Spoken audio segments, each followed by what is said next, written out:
Welcome to the ISE Content Studio here at ISE 2023 in Barcelona. Our topic today is eSports, and we're very honored to have Marina Rojo here. She's from LVP's Chief Operations Officer. Thank you, Marina, for being here. Thank you. Thank you. Marina, what is eSport really? What has eSport to do with what we're doing question. here? What are eSports? I would like to talk about eSports in two different ways. From one side, we have eSports as the sports. It's like traditional sports, like football, like basketball. It's nearly the same. We have professional teams with the professional players, their routines, their trainings, everything like that. And big money, right? There's big money involved. Yeah, huh? a little bit, just a little bit. But in the other way, we can talk about esports like a show. For me, it's very important to know that esports are a show. I think that if I tell you what are esports, you would probably think about a big stadium with a crowd clapping, encouraging their teams. They are all very excited, and this is a show, a great show, more similar to a concert, for example, and not only a football field or a basketball court. Most people probably don't know that LVP is the largest operator of video game competitions. Wow, how did that happen? Well, we have been working very hard through a lot of years. I have been working at LVP for 6 years, more or less, but they started working at LVP 10 years ago, I think so. And it has been very hard, and we have had a lot of changes. We entered Media Pro. They helped us a lot to make this get bigger and bigger, to increase our audiences. But I think that the key is that the audience wants to see esports. Especially also during the pandemic, or that was quite helpful, Yeah. because they love that, or? Of course. Yeah. The pandemic for us was more work. Yeah. Yeah. But the way esports are consumed is not like linear TV. It's No, a that's total true. different format and also totally different platforms. Yeah, that's true. We are used to work in Twitch, for example, but we work in Twitch, YouTube, Facebook, those platforms. And this kind of productions make us take some things into account. For example, we have to take into account that a huge amount of people is watching our shows in a mobile device, for example. And we have to show a lot of data, a lot of stats, a lot of information. And so our directors, our graphic designers, and all our staff has to think, okay, probably there's someone watching our show on a TV, but there are a lot of people watching it on a smartphone, for example. So we have to select carefully what to show, how to show it. I think that this is something that makes us work different comparing it to a normal TV show.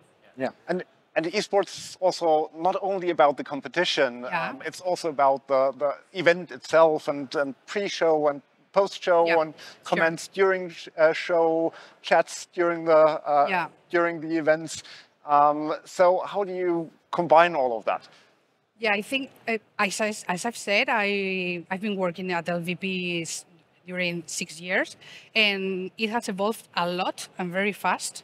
Now our audience is asking for more information, more detail about the in-game. They want to know more the players, both personally and how they win, how they achieve a victory, which item that someone has used to something in the game.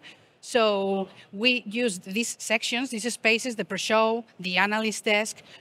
So in order that our analysts or casters and all the specialized people can talk about everything. And it's not esports not only something which happens on your phone or on your computer at home, but it's also a live event. So what are the biggest challenges when we talk about e-games and live events? I think that our main challenge is to balance between the big show, the wow effect. We want our audience live do that. Oh, wow, this is crazy. This is like a big concert. But we have to take into account that there are thousands and thousands of people watching this show at home. So there's a balance between we have a lot of screens, 100 meters square LED screens, a lot of lights. It's I always say that it's very similar to a big concert. Yeah. But there are thousands and thousands of people that only watches the stage, and they have to watch it perfectly. But they also probably use their phone, by the way. Yeah, right? It's sure. Yeah, yeah. So in terms of production, what are the main challenges to produce these esports events compared to traditional sports events or other shows? I would say that we have one of the main differences is that we have to have a very stable network on our live events and both on online events too. This is something that it's important in all the events with broadcast, because you have to stream a lot of signals through to platforms, Twitch, YouTube, and things like that. But apart from that, the players are used to play with a very, very stable and unique network only for them. The very fast network, I think that's very important. Yeah, right? it's very important. Yeah. They have to play with very low latency and ping, because I think that they can take about 10 actions and decisions per second. Wow. So if network is not working all right, it's the biggest failure, but it always works right. So, and are you doing this yourself, or do you have a special IT company doing that, or do you have a specialist in the media? We have a specialist in Media Pro, and we too work with specialized companies.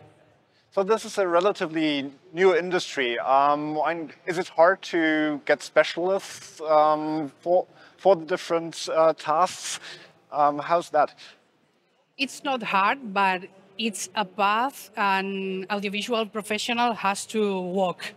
For example, it's what I've said. I have not been always working at eSports. I come from film festivals and that kind of audiovisual productions. And when I entered LVP, I was the stranger.